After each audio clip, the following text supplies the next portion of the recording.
Nah, berikutnya ini datang dari IPO-nya SpaceX. Jadi memang kalian akan bertanya kenapa dibahas SpaceX, orang jelas-jelas kita nggak bisa beli gitu sahamnya ya. Itu kan IPO di Amerika Serikat, tapi banyak sekali yang membahas bahwa IPO SpaceX ini menyerap likuiditas yang sangat besar sekali sehingga ini menjadi salah satu yang tanda kutip disalahkan kenapa pasar saham Indonesia itu performance itu kurang bagus. Jadi kita mau kasih tahu bahwa harusnya keadaan seperti ini bukan karena IPO-nya SpaceX ya, my friends ya.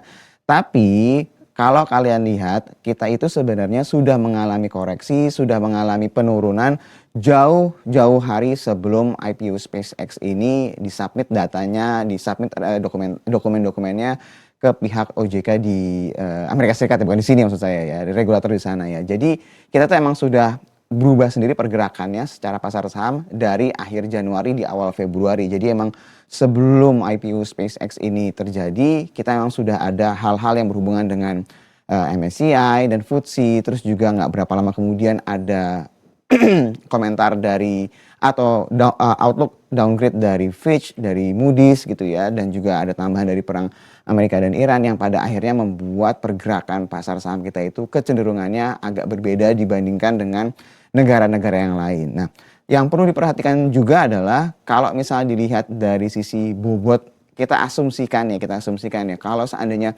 bobot investasi di Indonesia oleh para pengelola dana secara global itu angkanya menyamai dengan bobot Indonesia di MSCI, itu mungkin hanya sekitar 0,5%-an ya my friends ya. Jadi itu seharusnya bukan suatu hal yang menjadi alasan mereka untuk ibaratnya untuk masuk ke IPO-nya SpaceX ya, mengurangi porsi di Indonesia itu sepertinya kurang pas ya. Jadi kalau kita lihat seharusnya ini bukan menjadi alasan kenapa beberapa waktu lalu pasar saham kita itu bergeraknya ke arah negatif. Nah, justru yang harus diperhatikan adalah ketika nanti IPO-nya ini sudah berjalan, diestimasikan ini tanggal 12 Juni ini, itu akan debutnya ya my friends ya, akan listingnya gitu my friends ya.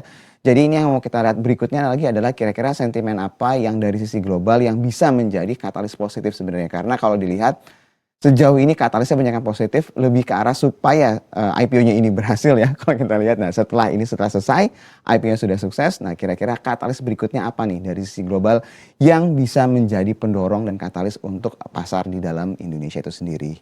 Itu kurang lebih update dari saya kembalikan ke Yuli.